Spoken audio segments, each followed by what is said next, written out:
자, 손배꼽 인사 안녕하세요. 안녕하세요. 위클리의 문희정입니다. 이학범입니다. 자, 오늘은 동물보건사 관련 얘기를 좀 해볼 텐데요. 네. 이 동물보건사는 반려동물 분야에서 최초의 국가 자격증입니다. 맞습니다. 2022년 2월에 1회 시험을 치렀고 매년 2월에 시험이 치러지고 있는데, 자, 올해 2월 25일 세 번째 자격 시험이 치러졌고요. 724명이 응시해서 그중에서 396명이 최종 합격을 했습니다. 합격률 54.7%를 기록했습니다. 1회 시험의 합격자가 2,311명, 그리고 최종 합격률이 79.5%였고요. 네. 2회 시험의 합격자가 645명의 최종 합격률이 62.6%였습니다. 그것과 비교하면 합격자 숫자도 많이 줄었고 합격률도 많이 떨어진 거죠. 네. 이게 제도 도입이 되기 전에 이미 필드에서 수의 테크니션으로 일하고 있던 분들이 있잖아요. 이분들도 특례 대상자 자격으로 시험에 응시를 할 수 있는데요. 특례자 숫자는 점점 줄어들 수밖에 없기 때문에 1, 2, 3회 시험을 치르면서 응시자 숫자 자체가 계속 줄어들었습니다. 그러니까 특례자라고 말씀을 하셨는데, 제도 도입 전에 이미 일하고 있던 특례자가 아니면 사실은 관련 학과를 졸업해야 자격시험 응시 자격이 주어지는 거죠. 맞습니다. 지금 전국의 동물보건 관련 반려동물 학과죠. 네. 60개가 넘게 있습니다. 많아요. 근데 이 60개가 넘는 학교를 졸업만 하면 무조건 동물보건사 시험을 볼 수 있냐? 그것은 아닙니다. 네. 동물보건사 양성기관 평가 인증을 받은 학교를 졸업해야지만 시험에 응시할 자격을 얻을 수 있습니다. 그러니까 관련 학과를 나온다고 해서 될 문제가 아니고 네. 학교 자체가 평가 인증을 통과를 해야 된다는 얘기인데, 맞아요. 내가 동물보건사 시험을 보려고 대학을 다녔어요. 네. 그런데 학교가 평가 인증 통과를 못한 거예요. 그렇게 되면은 사실 말 그대로 낙동강 오리알이 되는 상황인데, 맞아요. 자, 이와 관련해 가지고 흥미로운 판결이 하나 나왔습니다. 평가 인증에 탈락해서 시험에 응시할 수 없게 된 학생에게 학교가 수업료 전액을 반환해라, 이런 판결이었어요. 맞습니다. 대한법률구조공단의 도움으로 진행된 소송이었는데요. 이 자료에 따르면 대학생 A씨가 2021년 8월에 B실용전문학교 홈페이지에 2년 과정을 수료하면 동물보건사 국가자격증 응시 자격이 주어진다라는 홍보 내용을 믿고 1년치 수업료 870만 원을 내고 입학을 했다고 합니다. 근데 그해 말에 이 B학교가 동물보건사 양성기관 평가 인증에 탈락을 한 거죠.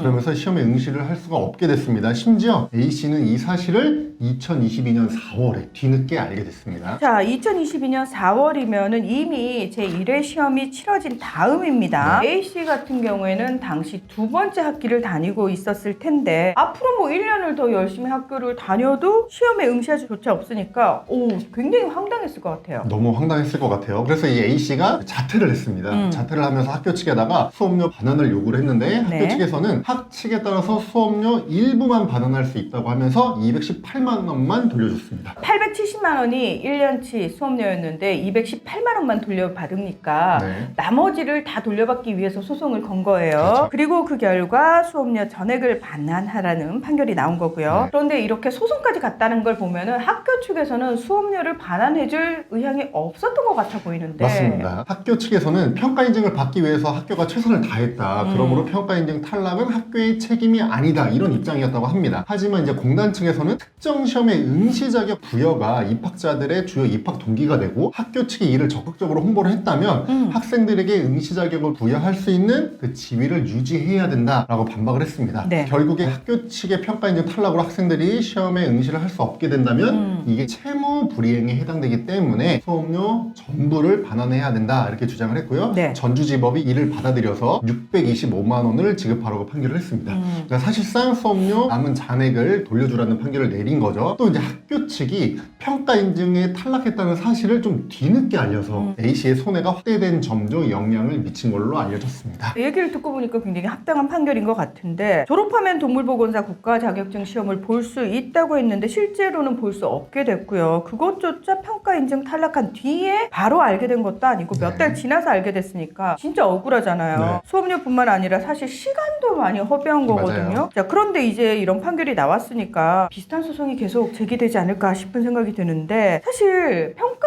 인증에 탈락해서 시험을 보지 못하는 학생들의 문제가 꽤 많이 발생을 하고 있더라고요. 네, 이 학교만의 문제가 아닙니다. 2021년 첫 번째 동물보건사 양성기관 평가 인증에 20개 학교가 신청했는데 5개 학교가 최종 탈락을 했습니다. 그래서 학생들이 시험을 못 보는 일이 있었고요. 당장 작년 2023년 평가 때도 17개 대학이 신청을 했는데 처음에 경인여대, 계명문화대 등 6개 학교만 합격을 했습니다. 네. 11개 학교가 떨어진 거죠. 근데 재심의를 거쳐서 공주대, 동원대 등 5개 학교가 추가 인증을 받아서 총 11개 학교만 합격하는 일이 있었습니다. 자, 그러면 탈락한 6개 대학 졸업생은 올해 2월 시험을 못 본 건가요? 원래는 이제 못 보는 게 맞는데 그 중에 4개 대학 졸업생은 시험을 보기는 봤습니다. 어떻게 해요? 4개 학교는 과거에 한번 평가 인증을 받았었던 학교들이에요. 그런데 작년 말에 기간이 끝나서 재인증 신청을 했다가 탈락한 학교 학생들입니다. 근데 올해 1월에 입학 당시에 평가 인증 자격을 가지고 있던 학교의 입학생이라면 졸업 시점에 해당 학교가 평가 인증 양성기간 자격이 없다 하더라도 동물보건사 시험에 응시할 수 있도록 하는 법안이 발의돼서 통과돼서 시행이 됐거든요. 그래서 이 학생들은 시험을 볼 수 있었습니다. 그러니까 평가 인증이라는 게 영구적인 게 아니라 정해진 기간이 있는 거군요. 맞습니다. 완전 인증을 받는다 하더라도 3년입니다. 그러면 3년 뒤에 다시 재인증을 신청해서 받아야 하는 건데 네. 거기서 떨어질 수도 있겠군요. 맞습니다. 예. 자, 그럼 학생들이 입학했을 때는 분명 인증을 받은 학교였어요. 그런데 네. 2월에 시험을 봐야 하는데 2달 전인 12월 평가 인증에 학교가 갑자기 탈락을 하게 되면 열심히 시험 공부를 했는데 시험을 보지 못하는 일이 발생을 했던 건데 맞아요. 이제 그런 일은 없어졌다. 맞습니다. 자, 그런데 탈락한 6개 학교 중에서 4개 학교 졸업생은 시험을 봤다고 했는데 그럼 나머지 학교 2개는요? 시험을 보지를 못했습니다. 왜냐면 이 학교들은 과거에도 평가 인증을 받은 적이 없이 이번에 처음으로 신청을 했던 학교들이기 때문에 더 이상 구제가 될 수가 없었고요. 그래서 시험을 볼 수가 없게 됐고 이 학교 졸업반이었던 학생들은 일부는 자퇴를 했고요. 학교가 평가 인증을 획득한 다음에 졸업을 해야 시험을 볼 수 있잖아요. 네. 그래서 많은 학생들이 휴학을 했습니다. 아이쿠.